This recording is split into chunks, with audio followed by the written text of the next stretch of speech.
Oh my god. Oh my god. Shalom, Barakatha. This is High Priest, call her Law, love the law, also known as Kalvon Israel, back with another video lesson, giving all praises, honor, power, glory, dominion, majesty, reverence, blessings, worship, love, and admiration to the Most High, Yahweh, and Yahweh only. Double honors, triple honors to Yahweh and Yahweh only. No Bahashim. Understand that. Okay, now the title of today's video lesson is Israel is the suffering servant. Isaiah 53 is not about JC. Okay? Shalom. Shalom, Miss Paka. How y'all doing out there? I hope y'all are doing well. I hope y'all are feeling great. As great as I am. All praises be to the Most High God, Yahweh. Yeah, I'm feeling great. I'm feeling really good. I'm starting to feel like the old Kalvon Israel. All praises be to the Most High God, Yahweh. Yeah. Okay, now, on our previous channel, we covered this issue, Isaiah 53. And then we covered Isaiah 53 again on this current channel. But when we covered Isaiah 53 on this channel, we were targeting Zion Lex. We were rebuking Zion Lex. We were correcting Zion Lex. We were attacking Zion Lex. Because after 25 years of being Torah Tanakh only, Yahweh only, Zion Lex decided to backslide and to become a Christian after 25 years. And that pissed a lot of us off in this Yahweh only community. Right? Right. But in this video lesson, breaking down Isaiah 53, letting everyone know who Isaiah 53 is truly about, we are not attacking anyone. We are not targeting anyone. We are not trying to offend anyone. We just want to correct everyone and edify everybody. That's it. Right? And when we covered Isaiah 53, when we were targeting Zion Lex, the production didn't come out very clear because our recording equipment wasn't as good as it is now. So in that video lesson, we hear some cracking and some static. Okay, but this video lesson, I want it to be very clear. I want it to be civilized. I want it to be clean. And I want it to be very edifying. Okay, so we're not targeting anyone. But what also inspired me to do this video lesson and to do it sooner was I saw a debate between Vocab Malone, a Christian, and Judah Nazareth, someone who is Yahweh only, right? And I thought that Judah Nazareth was going to slam dunk this. But he didn't. Right? He did not lose the debate, but he did not win the debate. He could have won the debate, but there's corruption in his house, and it's corrupting his doctrine. It's making his doctrine flawed. Okay, trying to crochet in the Gentiles is making his doctrine flawed. Being too friendly. Okay. Now listen. He lost. Well, he didn't lose. He brought it to a draw. He brought the debate to a draw. Because Judah Nazareth said that Israel is suffering and being punished for the sins of all nations. That's not biblical. Because How is Israel suffering for all nations? And it's the nations that are afflicting Israel. And yet, Israel is paying for their sins by their suffering? And then again, the scripture says, after the Israelites' suffering, the Most High God is going to use the Israelites to punish the world for their sins? Okay, so no. That brought you to a draw. Okay. And that goes like vice versa. How can JC die for the sins of the world and then come back and kill you for the same sins that he died for? Right? But Vocab could have won the debate. And not saying that he could have won with the truth.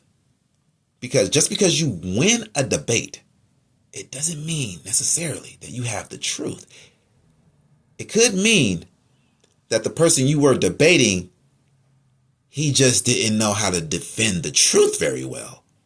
And with your lies, manipulation, and deceit, you were able to pull one over on him. That's all that means. And he could have won like that. But his doctrine is very flawed too. Vocab Malone, your doctrine is super flawed. Like, you're saying JC is God. If JC is God, how can God be his own suffering servant? Okay. Now, I'm not trying to offend anybody, so I'm not going to call anyone stupid. Okay. I'm just going to go along with the presentation. Okay. Even though they might deserve to be called that, I'm not going to do it. Okay. I just want it to be edifying, and I want the truth to come out.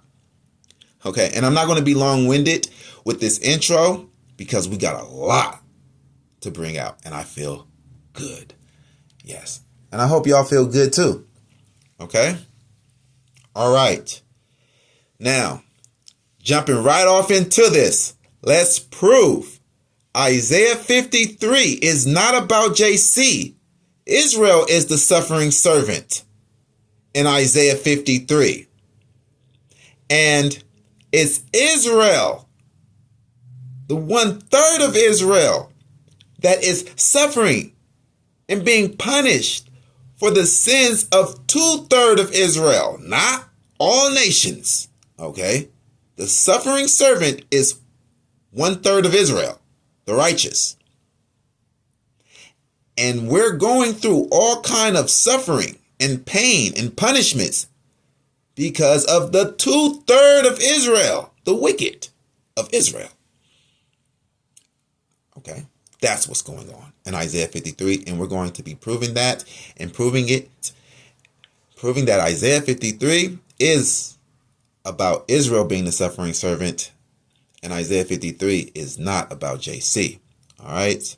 And another thing, Judith Nazareth, you have to work on your delivery, on your presentation. Okay. Because it's really annoying when someone is saying after every 2 words and after every sentence. I really don't like that. Like, you don't know your own doctrine or what? But I'm not trying to offend anybody. I'm just saying, hey, you need to work on that, especially when you're trying to debate, right? All right. Isaiah 53, verse 1. Wait, hold on. I got another thing to say. I just got one more thing to say before I forget. And I run through the whole presentation and I forget to say it. Judith Nazareth. Bro, why do you got to be so friendly, bro? Like, you can be respectful without being just so friendly. When you be extremely friending, it kind of come off as deriding, bro. It comes off as deriding, bro. Like, what are you talking about? Starting a podcast with Vocab Malone? Don't you guys believe in two different doctrines? Two different gods? Don't you believe in the living God? He believes in a fictional character God? How are you guys going to have a podcast? Are you going to debate every day on the podcast? Trying to be too friendly, man. Like, it's embarrassing. Okay. But let me say this. I don't have nothing against Judith Nazareth. Right? And I liked the fact that Judith Nazareth, he held to the Edomites being Caucasians, so-called white people. Salute to Judith Nazareth for that. Okay. Now let's jump right off into this. Isaiah 53, verse 1. Who has believed our report? Who?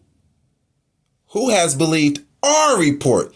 So first, when it comes on, the first sentence, it's asking a question. It says, who has believed our report? That's plural. Okay? Our report. No, who has believed his report in the gospel? It don't say that. It says, who has believed our report?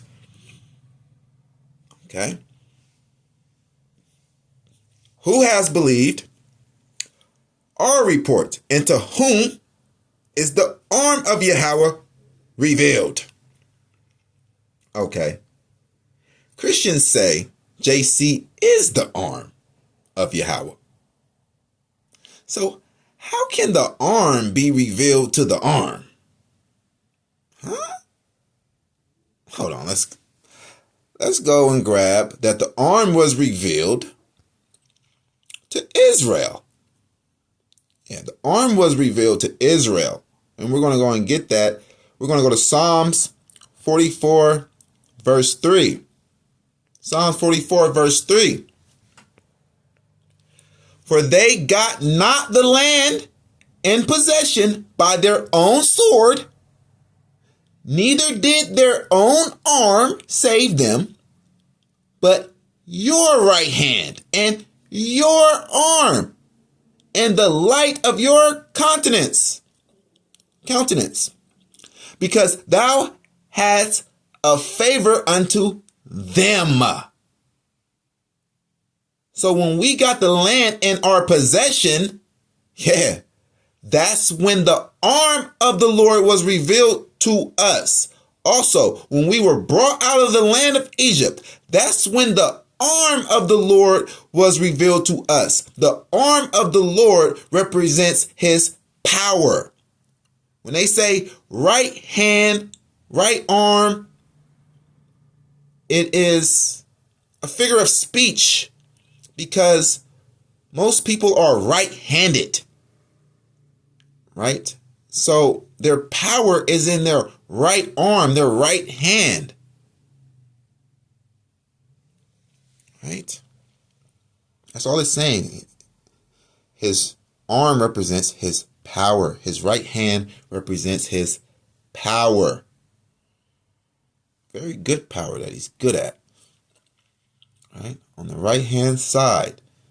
When you go to Acts though, yeah. Let's look at this over here. Let's go to Acts chapter 5. Verse 30. Acts chapter 5, verse 30. The God of our fathers raised up JC, whom ye slew and hanged on a tree. Him has God exalted with his right hand to be a prince and a savior, for to give repentance to Israel and forgiveness of sins. Him has God exalted with his right hand. Okay, so if JC is the right hand of the Lord, how is he being exalted by the right hand of the Lord? What? God exalts JC with JC? Huh? Yeah, believing in JC just doesn't make any sense. Because the New Testament, it just doesn't make any sense. So, right? Let's go back to Isaiah 53:1. Isaiah 53:1. Who has believed our report, and to whom is the arm of Yahweh revealed? Okay. Who has believed our report? Everyone believed JC. Let's go and get that. Yeah. Everyone believed JC. It was just kind of like a small group, like the priesthood, that didn't really kind of believe him. Well, they did, but they wanted to take him out because they envied him. We're going to get off. We're going to get off into all of that. All right, so let's go to John 12:42. John 12, verse 42. Nevertheless, among the chief rulers also many believed on him, but because of the Pharisees, they did not confess him, lest they should be put out of the synagogue. Right? The chief rulers believed. The chief rulers believed.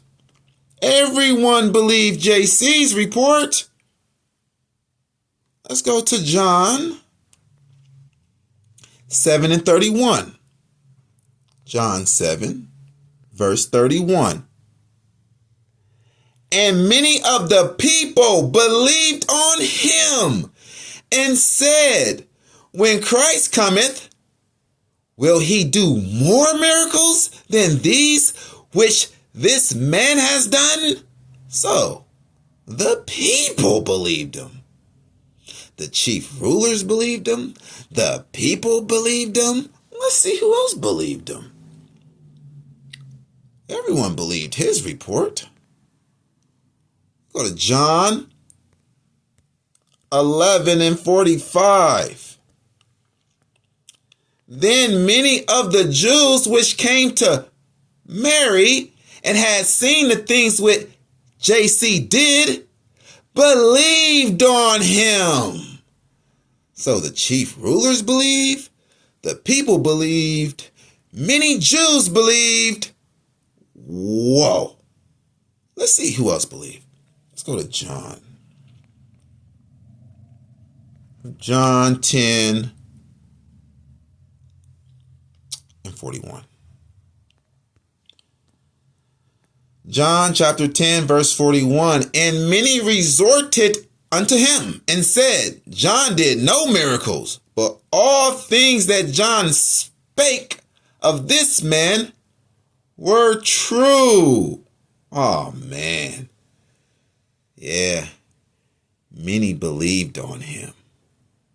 Okay. Well, let's see. Who believed the Israelites?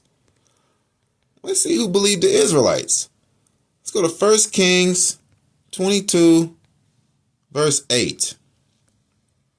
And the king of Israel said unto Jehoshaphat, there is yet one man, Micaiah, the son of Imlah, by whom we may inquire. By whom we may inquire of Yahweh. But I hate him, for he does not prophesy good concerning me, but evil. And Jehoshaphat said, let not the king say so. Right? Yeah. Who has believed our report? And then we can go down in the same chapter to 26. Let's go to 26. And the king of Israel said, take Micaiah and carry him back unto Amon, the governor of the city, and to Joash, the king's son. Right? They didn't believe his report.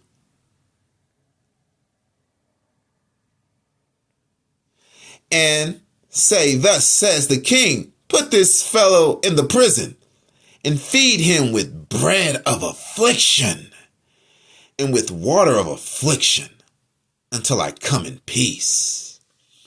Didn't believe his report, because if the king did believe his report, he wouldn't have went to war and died. Okay. No one believes Israel's report. Okay. Let's go over here. Jeremiah 35:15. Just like they don't believe our reports today. We tell them we're Israelites. They don't believe that. We tell them that Isaiah 53 is about us. They don't believe that. Who has believed our report? Jeremiah 35, verse 15. I have sent also unto you all my servants, the prophets, rising up early and sending them, saying, return ye now every man from his evil way, and amend your doings, and go not after other gods to serve them. And ye shall dwell in the land which I have given to you and to your fathers. But ye have not inclined your ear, nor hearkened unto me, who have believed our report. Now, he said he sent his servants the prophets, but who has believed our report? Right? It says, but ye have not inclined your ear, nor hearkened unto me, because they don't believe our report.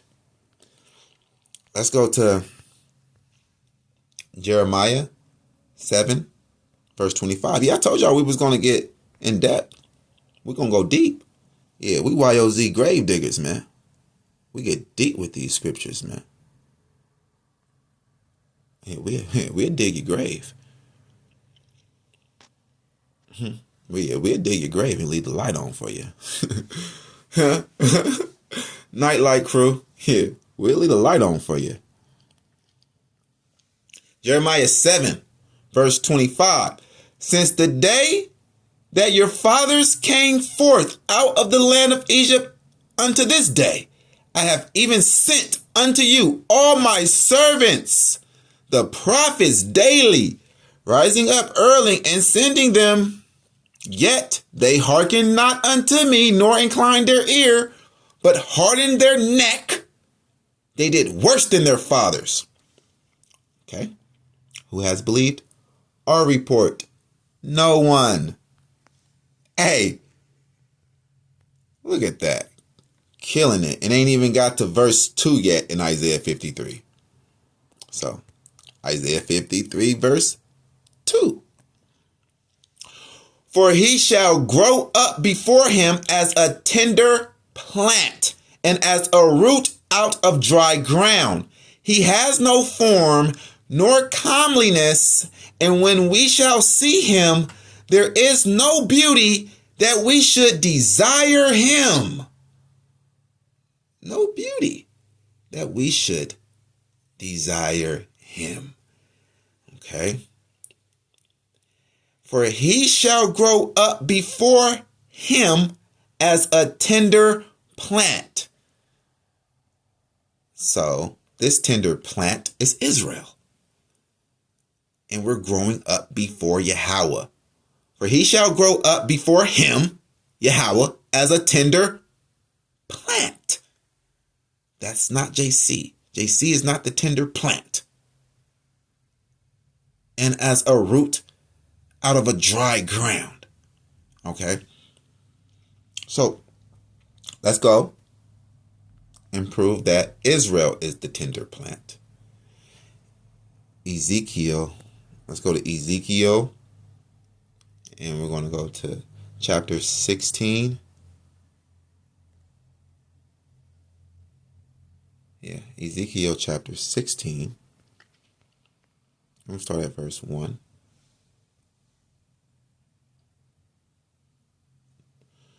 Okay.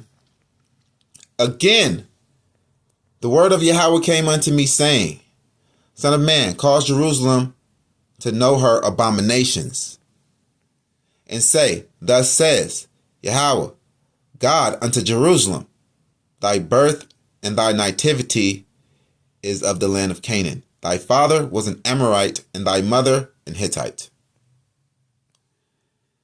And as for thy nativity in the day thou was born, thy navel was not cut, neither was thou washed in water to supple thee.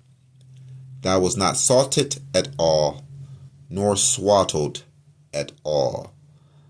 None eye pitied you to do any of these unto you, to have compassion upon you, but thou was cast out in the open field to the loathing of thy person in the day thou was born. Ooh wee. Right? That dry ground. The field, the open field. That's that dry ground where we were tossed to. Okay. Let's go to this tender plant. That's Isaiah. We're going to go to Isaiah 60. Verse 21. Who's this tender plant? Thy people also shall be all righteous. This is Isaiah 60, verse 21. Thy people also shall be all righteous. They shall inherit the land forever. The branch of my planting, the work of my hands, that I may be glorified. So, who is the branch of his planting? Thy people. Yeah, the people. Okay. And then let's go to 1 Chronicles. Let's go to 1 Chronicles 17:9.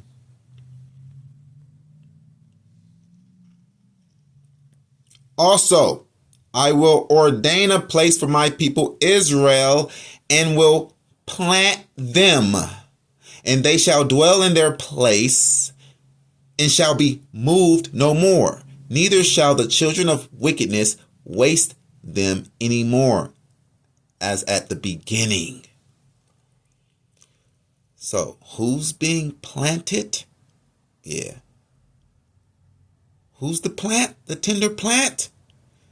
Israel. Yeah, the Jews. What you thought it was? Israel is the plant. Oh, no? Okay. Well, let's go here. You don't believe? You still don't believe? Let's go to Isaiah 5:7. Slam dunking. Isaiah chapter 5, verse 7.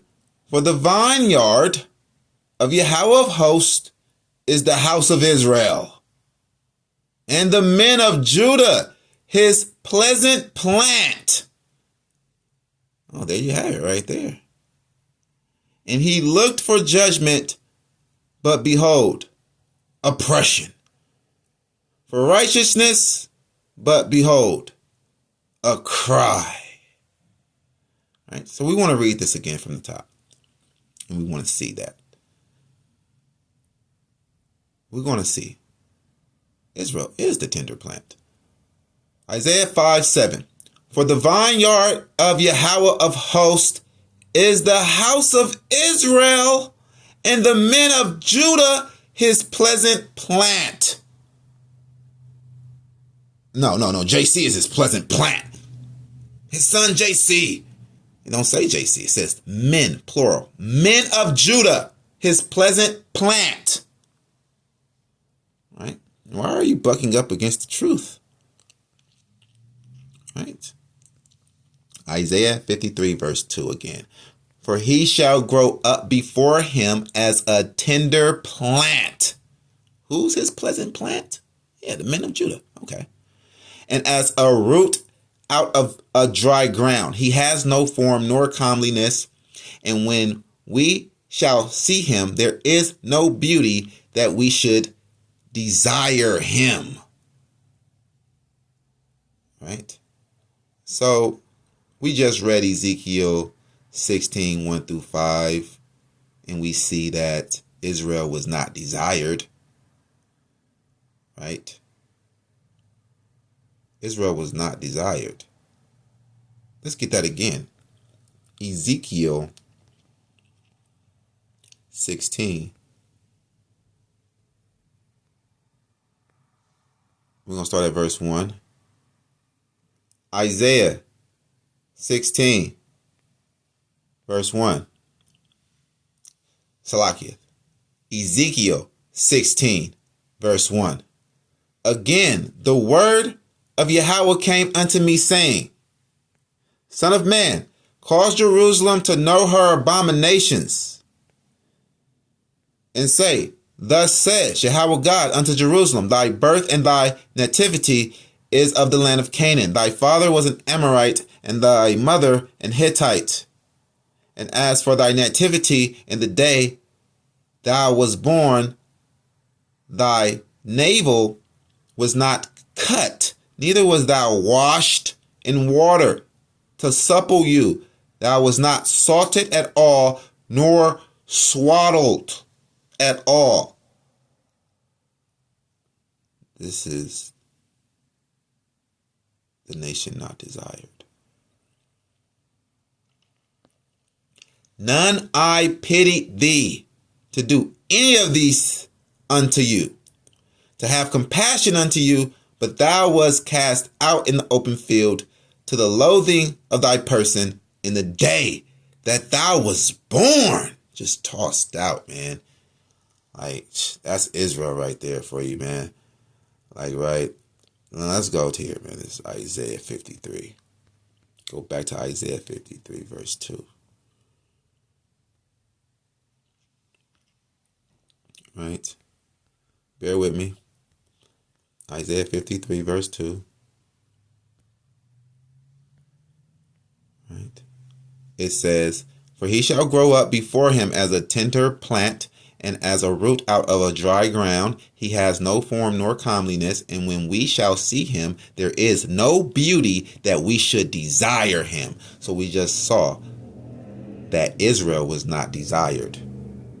All right.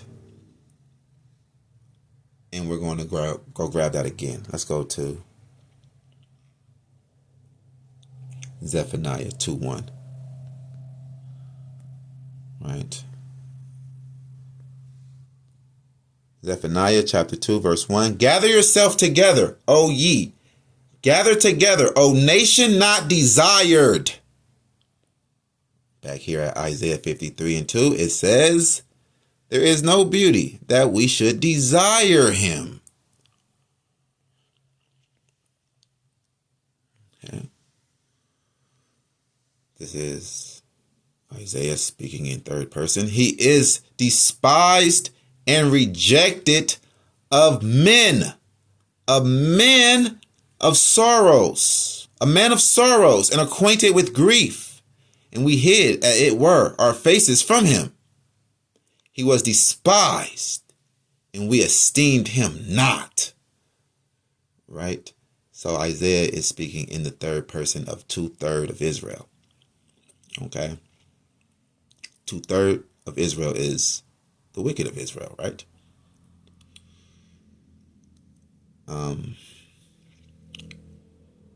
We're at Isaiah 53. And let's see. Was JC despised and rejected? Because it says right here, Isaiah 53 and 3. He is despised and rejected of men, a man of sorrows and acquainted with griefs. All right, so let's see. Is JC despised and rejected? Let's go and see. Is this about JC in the New Testament? Is he the suffering servant? Was he despised? Let's go and see. we got records, right? We got documents, right? We got the story, a fairy tale or what have you. John 6 verse 2, and a great multitude followed him because they saw his miracles, which he did on them that were diseased. Wait a minute. A great multitude followed him? Wait, let's go back to Isaiah 53. What do it say? He is despised and rejected of men. Men following you is not rejecting you. If you are followed by a great multitude, that is not you being rejected of men. That's you being highly accepted of men. Okay? He was not despised and rejected of men.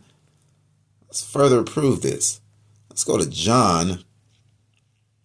And we're going to go to 6 and 15, just a few verses down. John 6 verse 15. When JC therefore perceived that they would come and take him by force to make him a king, he departed again into a mountain himself alone. What? They were going to force him to be their king. How is that being rejected of men? You are being highly accepted of men. Like, and so much that they are trying to force you to be their king. Okay? Let's go here. Is JC rejected and despised? Let's go to Matthew 14. I'll start at verse 13. See, in order to be able to be a good Yahweh only Moreh, to be a good Tanakh teacher, you have to know the Tanakh very well. And you have to know the New Testament very well too. If you want to save souls and get them up out of this New Testament, you got to know it very well, right? And we know it very well over here, yeah. Matthew 14:13. When JC heard of it, he departed thence by ship into a desert place apart. And when the people had heard thereof, they followed him on foot out of the cities. Whoa, whoa, whoa, whoa. That is major. So it's like JC, he took a boat. Like if JC was in the Bay Area, he took a boat from Oakland to San Francisco. And the people, they had to walk around and go all the way around to the Bay Bridge and cross the Bay Bridge and walk the bridge.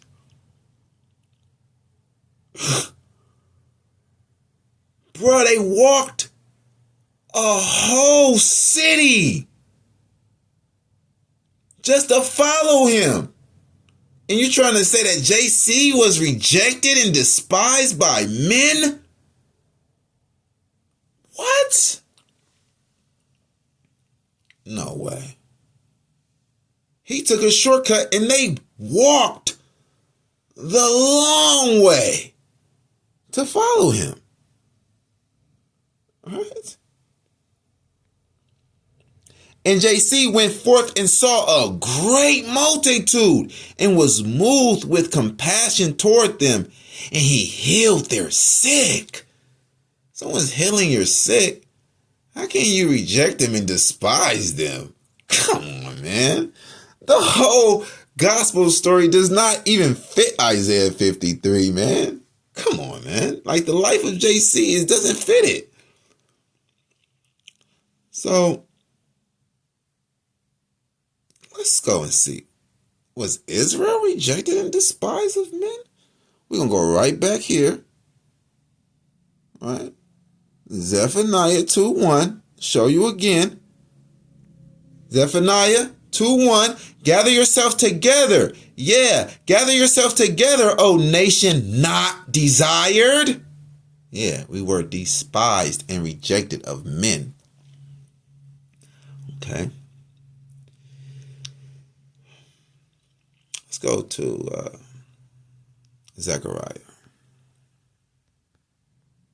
Zechariah 12 verse 3.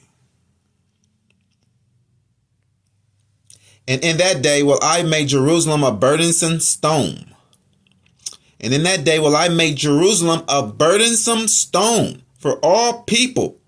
All that burden themselves with it shall be cut in pieces.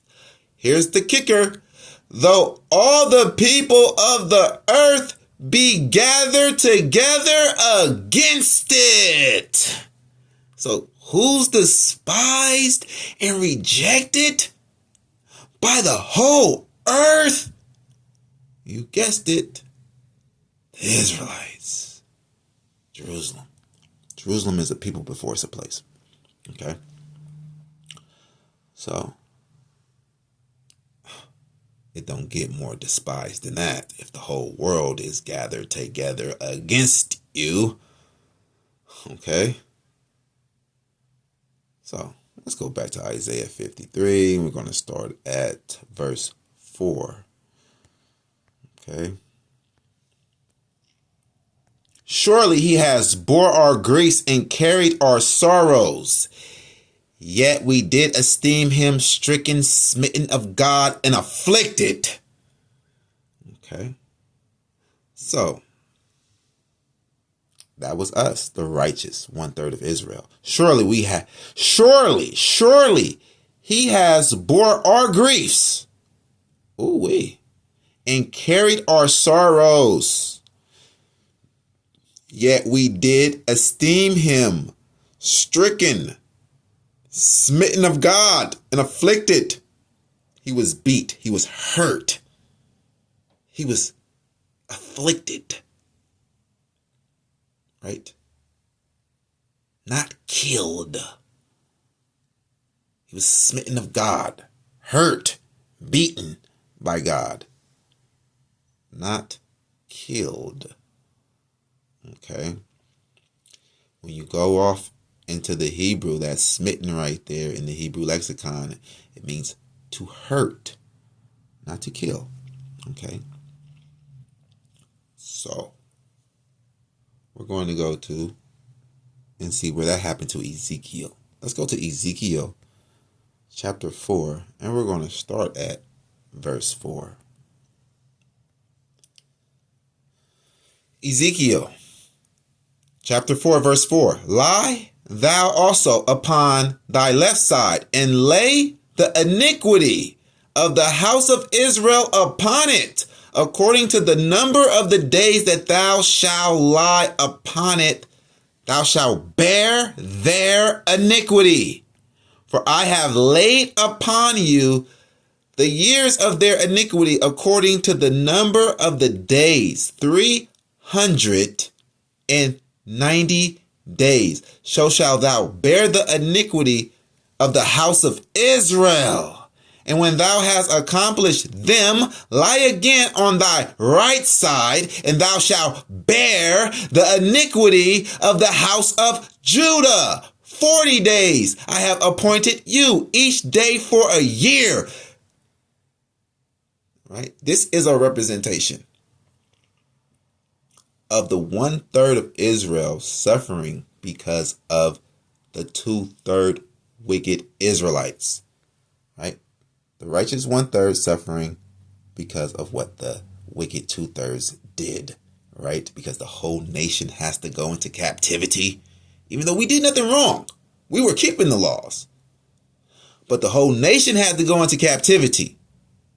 So we are suffering because of them. I'm not trying to call anyone an idiot. Okay. I didn't. I didn't say it. Okay.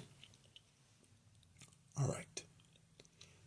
Now, back to Isaiah 53.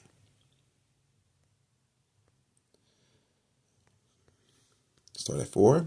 Surely he has bore our griefs and carried our sorrows, yet we did esteem him stricken, smitten of God, and afflicted. Okay. But was JC stricken, smitten, and afflicted of God? Or did he put himself through that? Let's go and get it. Did God afflict him? Or did he lay down his own life? Let's go to John 10, verse 17.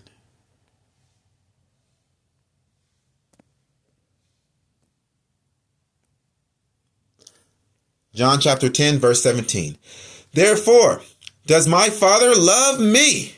Because I laid down my life that I might take it again. No man take it from me, but I lay it down of myself. I have power to lay it down, and I have power to take it again. This commandment have I received of my Father. That's a lie, because no one can die for your sins. The will and the commandment of the Father is Deuteronomy 24 and 16. No one can die for your sins. So, he's up here saying that he is laying down his own life and he has the power to do it. Okay. So, according to people like Vocab Malone, who think that God is his own suffering servant, God here is beating himself. Right? Surely he has bore our griefs and carried our sorrows, yet we did esteem him stricken, smitten of God. God is afflicting himself. According to Vocab Malone.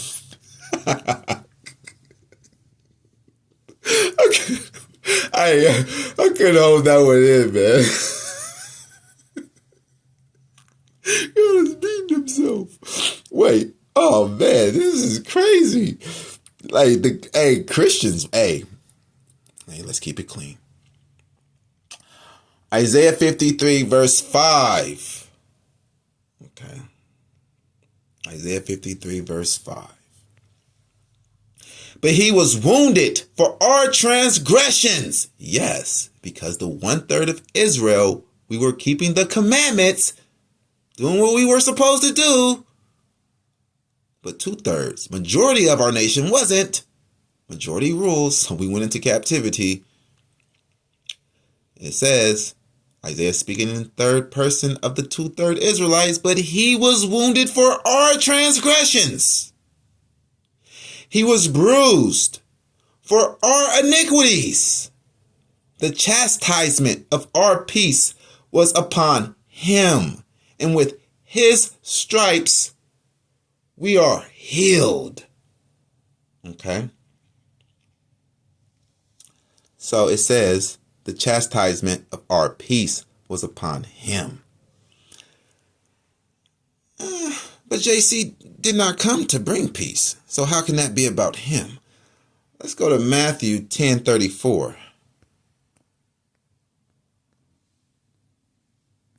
Matthew 10:34. Think not that I am come to send peace on earth. I came not to send peace, but a sword. So how can he be our peace? The chastisement of our peace when he did not come to bring peace. Okay, that's simple to understand. Very simple to understand. Okay. All we like sheep have gone astray. We have turned every one to his own way. And Yahweh has laid on him the iniquity of us all. All we, like sheep, have gone astray. We have turned every one to his own way. Let's see. Israel. Psalms 44. Israel like sheep. Psalms 44 and 11. Thou hast given us like sheep, appointed for meat, and hast scattered us among the heathen. Thou hast given us like sheep. And down here to verse 22 in the same chapter. Okay. Psalms 44 and 22. Yeah, for your sake are we killed. All the day long we are counted as sheep for the slaughter. As sheep for the slaughter. Okay. Isaiah 53 and 6. All we like sheep have gone astray. We have turned every one to his own way. And Yahweh has laid on him the iniquity of us all. He was oppressed. And he was afflicted. Yet he opened not his mouth. This is Isaiah 53 verse 7. He was oppressed. And he was afflicted. Yet he opened not his mouth. He is brought as a lamb to the slaughter, and as a sheep before her shearers is dumb. So he openeth not his mouth. So let's go where Israel did not open their mouth. Let's go and see where Israel did not open their mouth during their affliction. Okay. And we're going to go to Ezekiel 24 and we're going to start at verse 15. Ezekiel chapter 24, verse 15. Also, the word of Yahweh came unto me, saying, Son of man, behold, I take away from you the desire of your eyes with a stroke. Yet neither shalt thou mourn nor weep, neither shall thou tears run down. All right, don't open your mouth. Don't weep. Forbear to cry. Make no mourning. Open your mouth. Don't open your mouth. For the dead, bind the tire of thine head upon thee, and put on thy shoes upon thy feet, and cover not thy lips, and eat not the bread of men that mourn, right?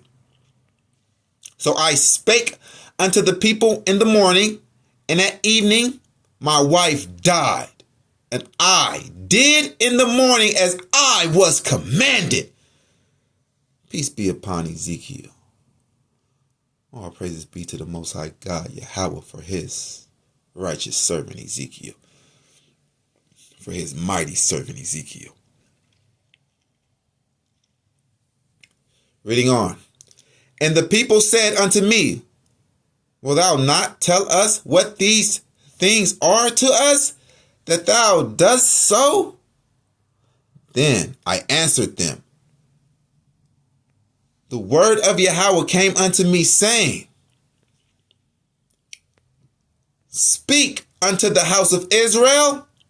Thus says Yahweh God, Behold, I will profane my sanctuary, the excellency of your strength, the desire of your eyes, and that which your soul pitieth, and your sons and your daughters whom ye have left shall fall by the sword, and ye shall do as I have done.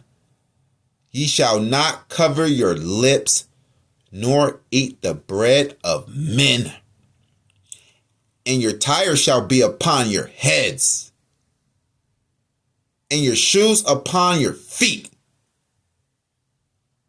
Ye shall not mourn nor weep, but ye shall pine away for your iniquities, and mourn one toward one another.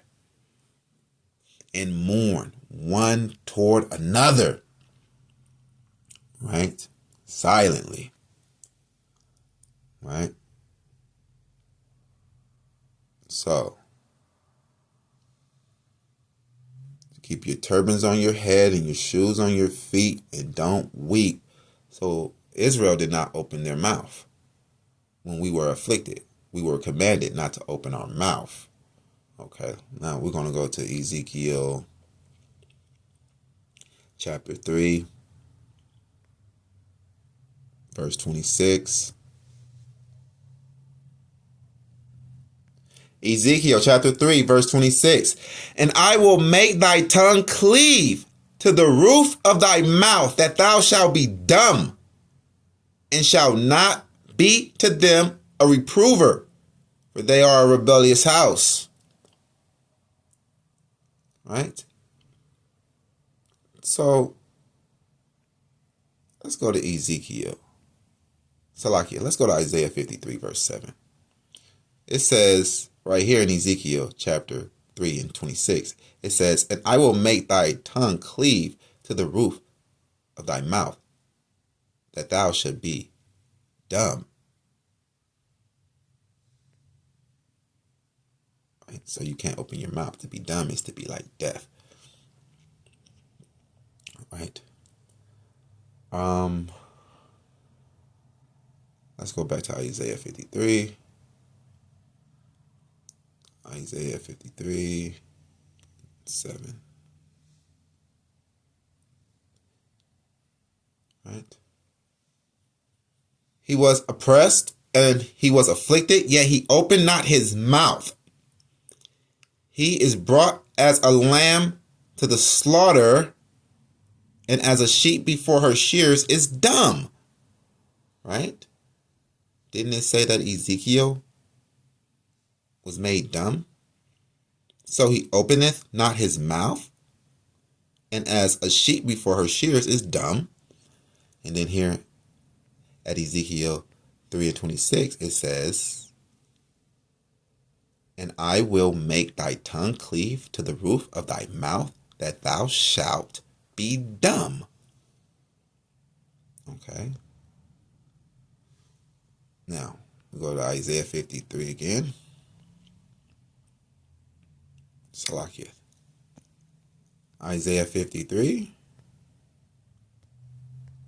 verse 7. Okay, now we're going to go to verse 8. Wait, let's break that down some more.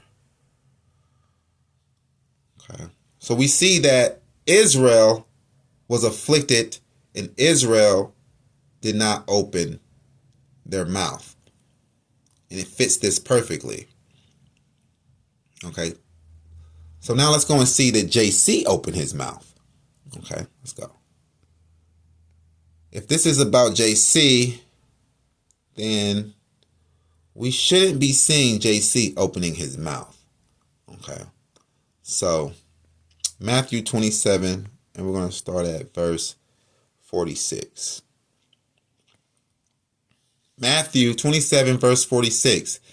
And about the 9th hour, JC cried with a loud voice, saying, Eli, Eli, lama sabachthani. That is to say, my God, why hast thou forsaken me? So God, according to Vocab Malone, God is crying to himself, God, asking God himself, why did God himself forsake him? self. Whoa. Okay, but what we wanted to get here is that JC opened his mouth, right? And not, right? And not honorably. He opened his mouth in doubt. Like, right? This is how we know that the fairy tale gospel is fake. Because this is supposed to be a God in human flesh that knows about the beginning. He can remember in the flesh him being in the beginning with God. He can remember the heavens where he comes from. And then all the way up into your purpose. You start doubting and you opening your mouth, right? You opening your mouth with doubt. But you know where you come from and you know where you're going. But you're doubting? Saying God has forsaken you? This is fake. You need to repent and come up out of this fairy tale, this falsehood of the New Testament. Okay, let's go to John 19, verse 26. John 19, verse 26. Let's see, did JC open his mouth again? John 19, verse 26. When JC therefore saw his mother and the disciples standing by whom he loved, he saith, he opened his mouth. He's being afflicted here, carrying his cross and everything. He saith unto his mother, Woman, behold thy son. Then said he to the disciple, Behold thy mother. He's opening his mouth while being afflicted. Isaiah 53 is not about him.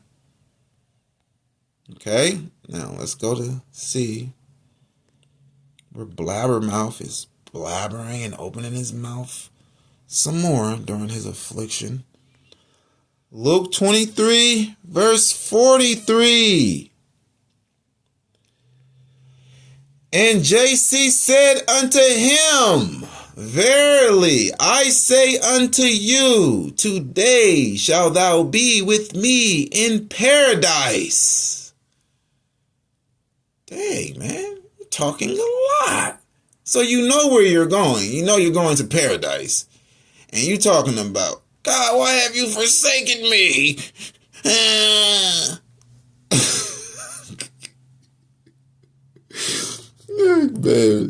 you can't even fool little kids with this, man. Like, well, maybe a little kid, but that's about it. Yeah, let's go to Isaiah 53. So we see that he did open his mouth, right? Isaiah 53, we're going to start at 8. Isaiah 53 is not about him. It's about Israel. It's matching perfect with Israel, and it's not matching at all with JC. Okay. Isaiah 53, verse 8.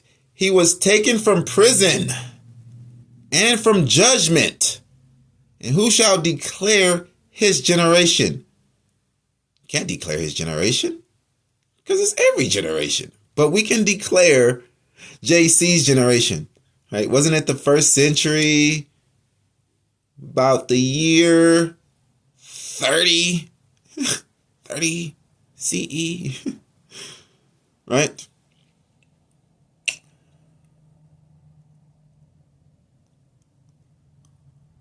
$30 AD? Yeah, 30 AD. They say 30 AD, after death. So, JC was living. He was 30 years living after his death. Like, whatever. Isaiah 53, verse 8. He was taken from prison and from judgment, and who shall declare his generation? You can't. It's Israel. It's every generation. For he was cut off out of the land of the living. For the transgression of my people was he stricken. Stricken mean beaten, not killed.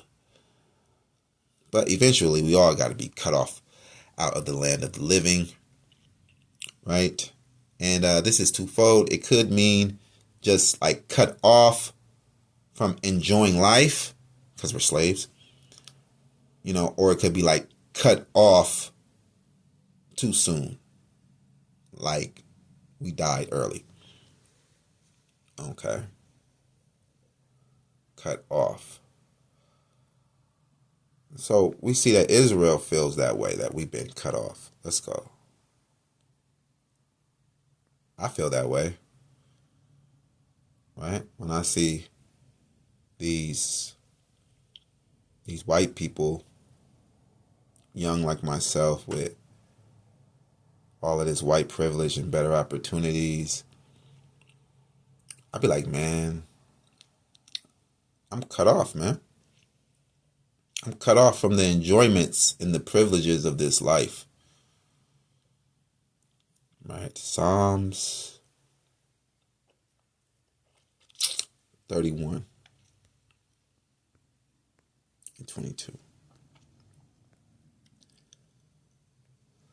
Psalms 31 verse 22. For I said in my haste, I am cut off from before thy eyes. Nevertheless, thou heardest the voice of my supplication when I cried unto you.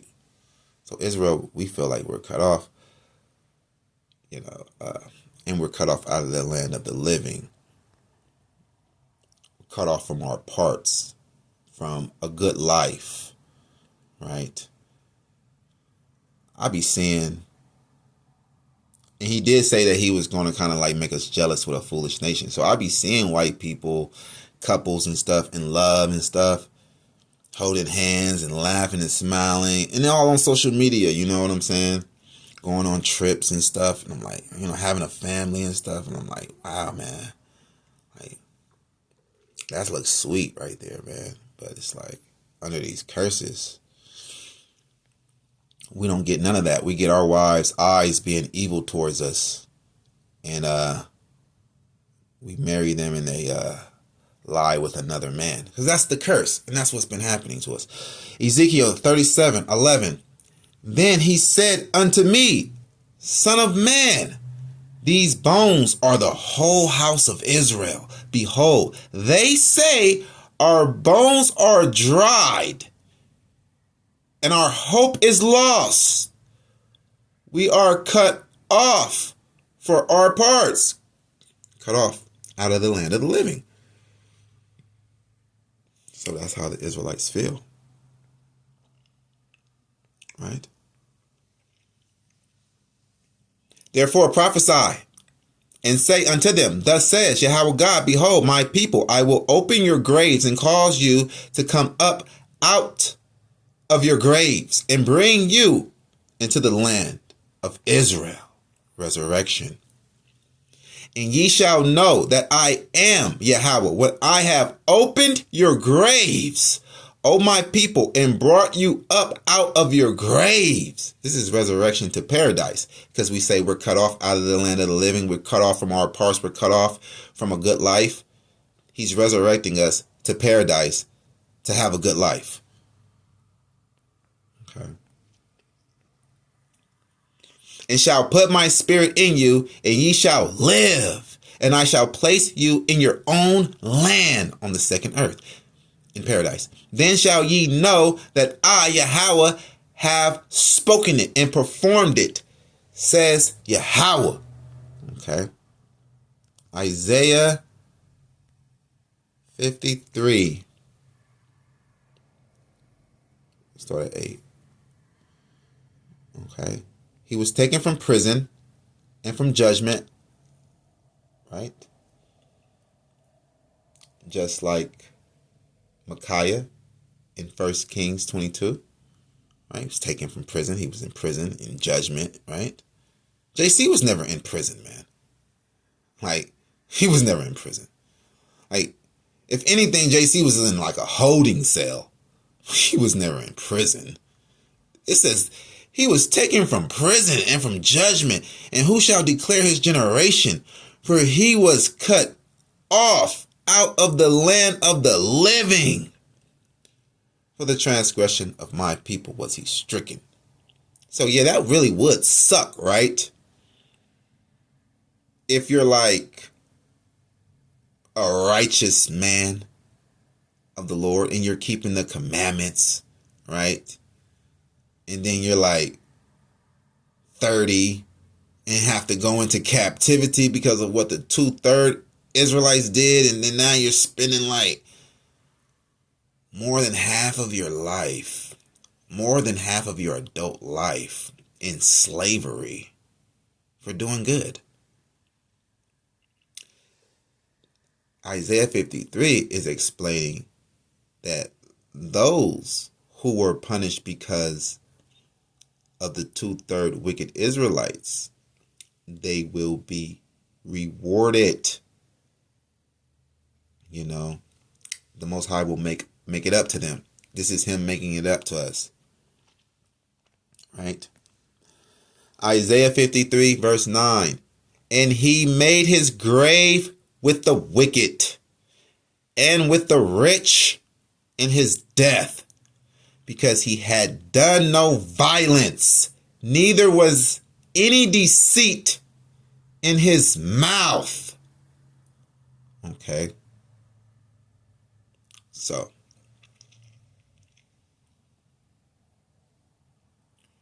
neither was there any deceit in his mouth.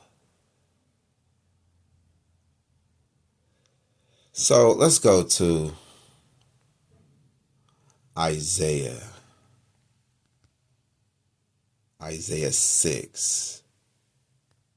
Isaiah 6 verse 5. Because you will have Christians saying, how can the suffering servant in Isaiah 53 be about Israel when Israel have unclean lips? And in Isaiah 53, it says there was no guile in his mouth, or no deceit in his mouth. Salahia. There was no deceit in his mouth, right? So the Christians would say, it's not about Isaiah. It's not about the prophets. It's not about the 1/3 righteous of Israel, because they have unclean lips. And this person in Isaiah 53, it was no deceit found in his mouth. Okay? So we're going to break this down so everyone can understand. And it's very simple. Isaiah chapter 6, verse 5. Then said I, which is Isaiah, woe is me, for I am undone, because I am a man of unclean lips, and I dwell in the midst of a people of unclean lips.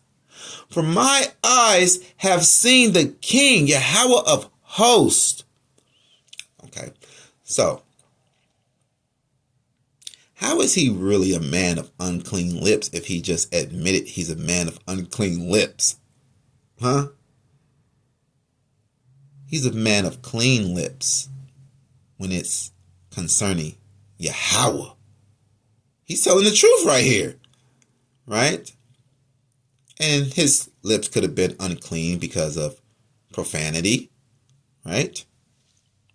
Cursing, right? But look here in the next verse. Then flew one of the seraphims unto me, having a live coal in his hand, which he had taken with the tongs from the altar. And he laid it upon my mouth and said, Lo, this has touched your lips, and thine iniquity is taken away, and thy sin purged. So now he has clean lips. Okay? So being humbled, we're all like filthy rags compared to the Most High God. Okay? And all of Israel is unclean like all the nations. You would have to have an anointing from the Most High God, right? You have to be marked. You have to be touched. You have to be elected and selected. You have to be elected and selected to be the 1/3 of Israel, to be the righteous of Israel. It's the Most High that's making you the righteous 1/3 of Israel. So he is making the 1/3 of Israel clean, right? He's making the 1/3 of Israel have clean lips. And that's exactly what we see here. Okay. Now, being truthful, you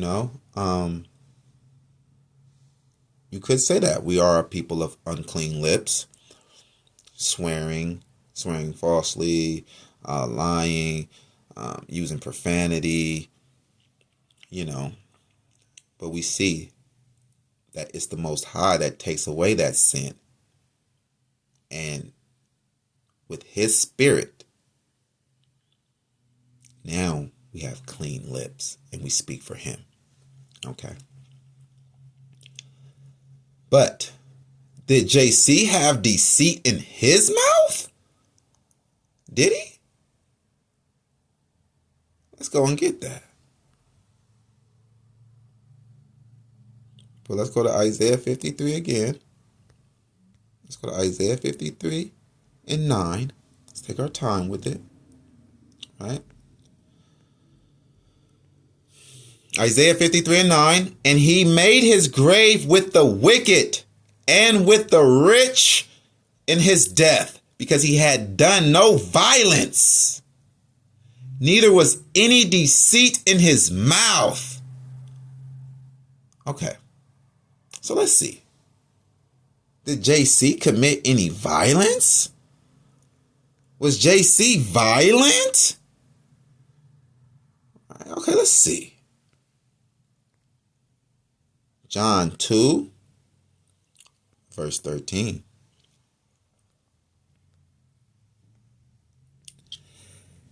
And the Jews' Passover was at hand, and JC went up to Jerusalem and found in the temple those that sold oxen and sheep and doves and the changers of money sitting. And when he had made a scourge of small cords, he drove them all out of the temple, and the sheep and the oxen, and poured out the changers' money and overthrew the tables. So here you're having it. JC being violent. He made a scourge of small cords. He made a whip. And he started to whip people out of the temple. That's violent. Try that this day. Yeah. Try doing that today. Go into a church and just start whipping people with a whip. And see how many charges is going to be brought upon you. They're going to make you a public example. Right? This is extremely violent and savage because it's being done in the holy temple. Come on, man. You could just stood up and made a speech. Why do you have to be violent? Right? You made a powerful speech. You already know what's on everybody's mind. You can just tell them something that you know that's going to make them stop. But you had to be violent. But the suffering servant in Isaiah 53 done no violence. Okay. He had no deceit in his mouth. So let's go and find where JC had deceit in his mouth. Matthew chapter 13, and we're going to start at verse 10.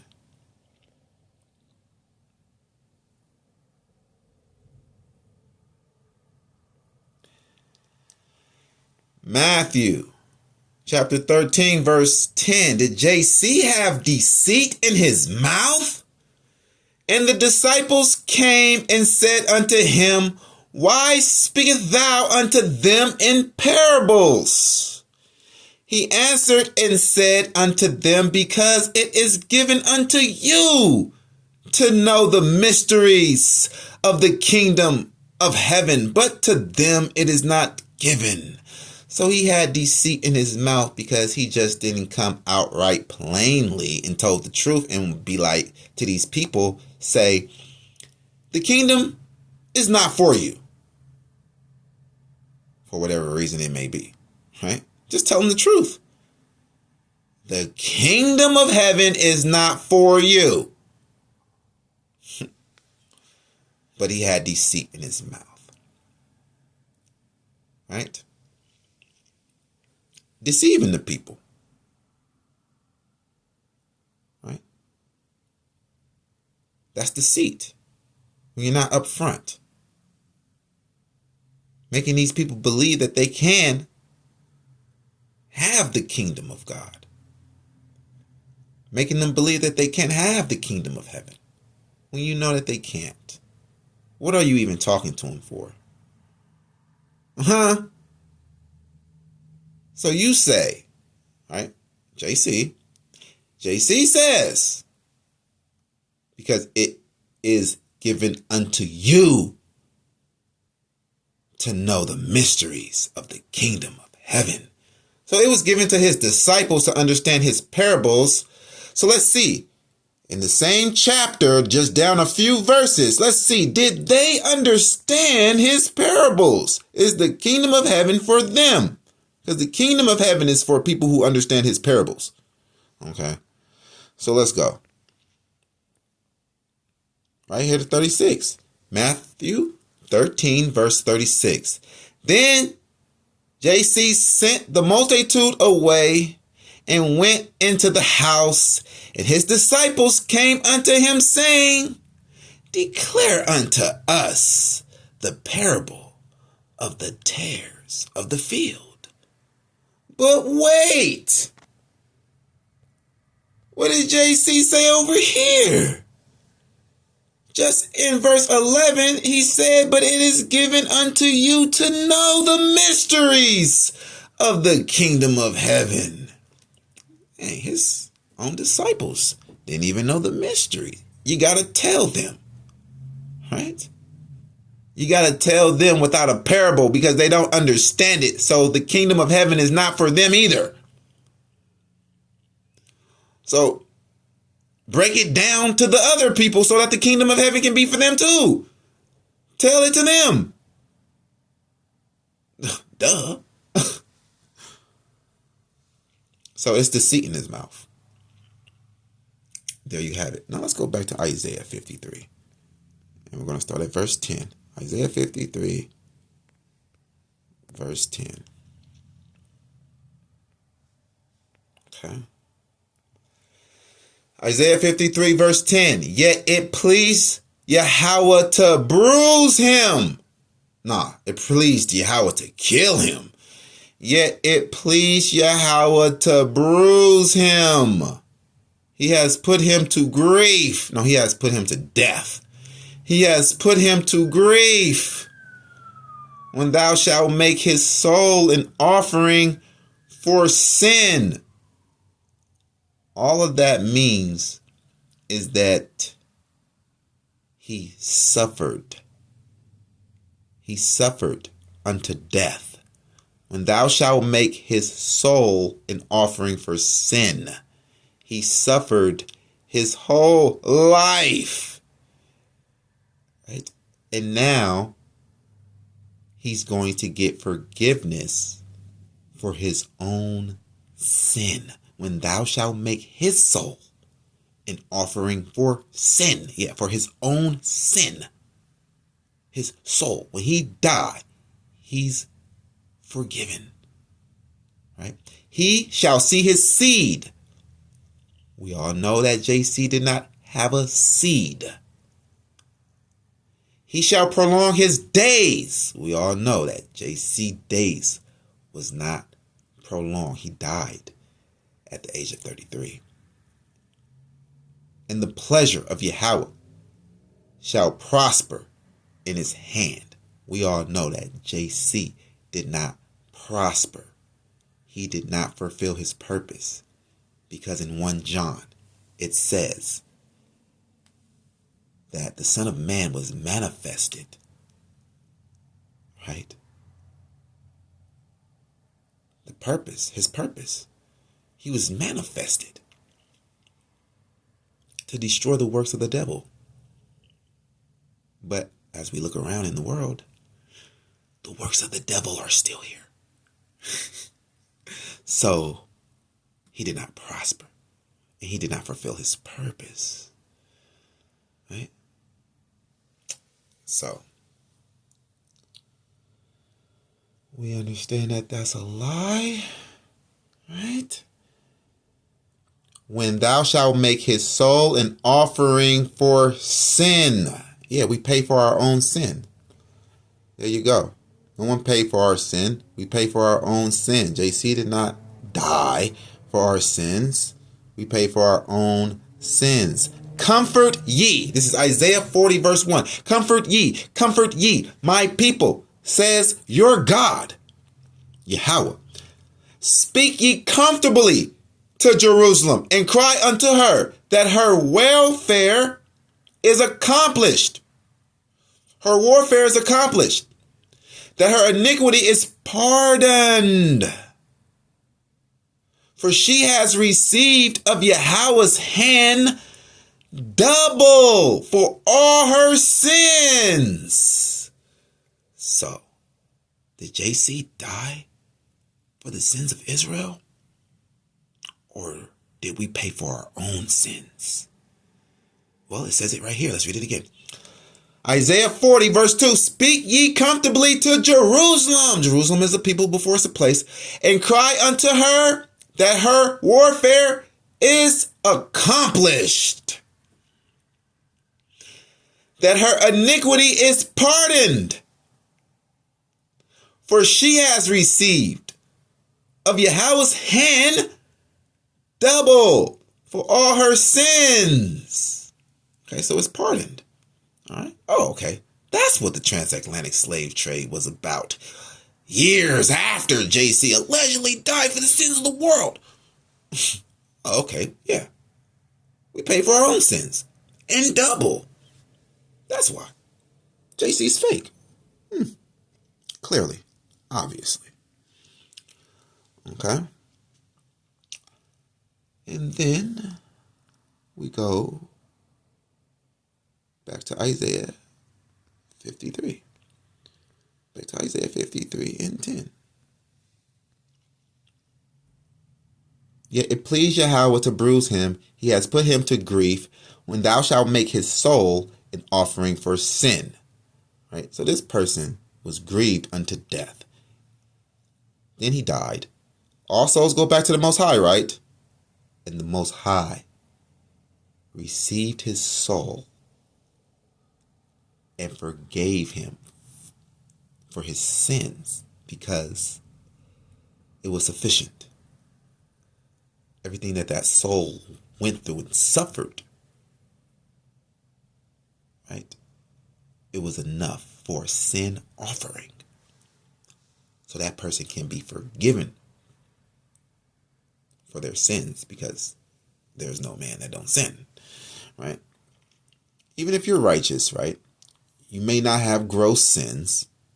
You may not have like abominable sins, but there's no man that don't sin and just completely sinless. Now let's go to Wisdom of Solomon, and it gives us a better understanding of this. Let's go to Wisdom of Solomon.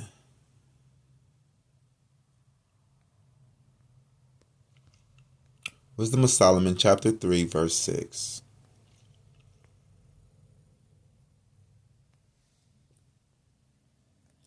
Wisdom of Solomon, chapter 3, verse 6. As gold in the furnace has he tried them and received them as a burnt offering.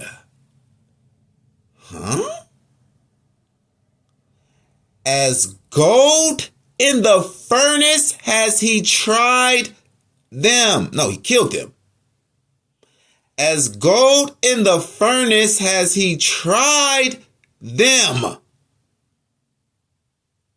So we went through the fire. We were tested, tried. We suffered. And because of that suffering, we came out as gold, and because of that suffering, he received us as a burnt offering. Make his soul an offering for sin. Do you get it now? And receive them, plural, as a burnt offering. So who is the suffering servant? Plural? Yeah, the nation of Israel. And receive them as a burnt offering. Right? Isaiah 53 and 10. When thou shalt make his soul an offering for sin. Now let's go to verse 11.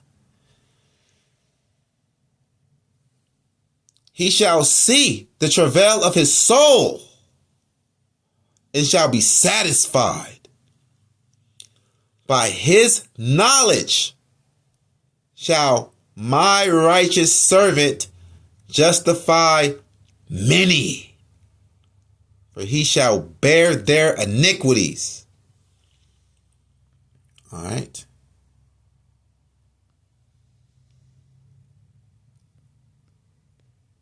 You justify them, right? We suffered for them, right? As their children, right? Rachel is crying because her children is not comforted, right? Lamentation 5:7. Our fathers have sinned and are not, and we have bore their iniquities. Hey, wait. What did that say over here in Isaiah 53? He shall see the travail of his soul and shall be satisfied. By his knowledge shall my righteous servant justify many, for he shall bear their iniquities. And over here in Lamentation 5 and 7, it says, our fathers have sinned and are not. They're not here. They're dead. And we have bore their iniquities. Whoa. But if regeneration was real and all souls come back to this earth, then they would be here. They would be here, right? Bearing their own iniquities. But that's falsehood, right? But we had to suffer for the iniquities of our fathers. Our fathers have sinned and are not, and we have bore their iniquities. That's what it means, right? Right. And in doing so, Yahweh says that they are justified. Therefore will I divide him a portion with the great. So if JC is God, so God is going to divide himself a portion with the great? Why? When God is the greatest. That doesn't make any sense. And he shall divide the spoil with the strong, because he has poured out his soul unto death. There you go. He poured out his soul. Right. His soul was afflicted. He afflicted his soul unto death. Yeah. Poured out his soul. He was working. He was enslaved. He was laboring unto death. Poured out his soul. This is not the Most High God taking a man and just slaughtering him, just instantly killing him and hanging him up on a cross. No, this is process of life. This is long suffering, a long suffering life. Right? Therefore will I divide him a portion with the great, and he shall divide the spoil with the strong, because he has poured out his soul unto death. And he was numbered with the transgressors, and he bare the sin of many, and made intercession for the transgressors. Right? He bore the sins of many. Because sometimes our fathers, they kind of escape the judgment by dying, like, you know what I mean? But the condition that they left the nation in it's all messed up. And now, when the judgment comes, they're dead, and we got to catch it. Even though we are not like the ones that did it, right? We still got to catch it. And that's the same things with the Gentiles.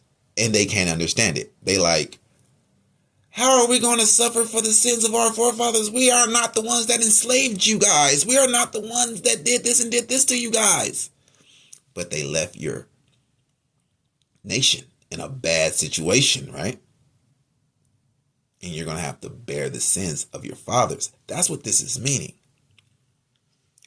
Okay? So, the intercessors that's making intercession, they are the prophets, who Isaiah 53 is really about. The righteous of Israel, the 1/3 of Israel, right? We're going to go and grab that. What it says. Let's just read it once again. Let's read Isaiah 53 and 12 once again. Therefore will I divide him a portion with the great, and he shall divide the spoil with the strong, because he has poured out his soul unto death, and he was numbered with the transgressors, and he bare the sins of many, and made intercession for the transgressors. Right? He was a prophet. He was a priest. He was a messenger. He was the servant of the Most High God, the righteous servant. Okay. 2 Chronicles 36, verse 15. And Yahweh God of their fathers sent to them by his messengers, rising up betimes and sending, because he had compassion on his people and on his dwelling place. Right? He made intercession. There you go. He sent his messengers to make intercession. Right? And let's get it one more time. Let's go to Jeremiah 27 and 18. Jeremiah 27, verse 18. But if they be prophets, and if the word of Yahweh be with them, let them now make intercession to Yahweh of hosts, that the vessels which are left in the house of Yahweh and in the house of the king of Judah and at Jerusalem go not to Babylon. But if they be prophets, and if the word of Yahweh be with them, let them now make intercession. So Isaiah 53 is about the prophets. They made intercession for the transgressors. Right? There you have it. It's right there. Now, I hope that was edifying. I really do. Wasn't trying to offend no one. I wasn't targeting anyone. I wasn't trying to attack anyone. Only thing I was trying to attack was that false doctrine. The false doctrine that Isaiah 53 is about JC. The false doctrine that anything in the so-called Old Testament is about JC. Okay? Yeah. Now, stay stumped down for the Most High God, Yahweh. Stand tall in the law. YOZ to the saints are free. A Bible ball. Fall, Babylon, fall.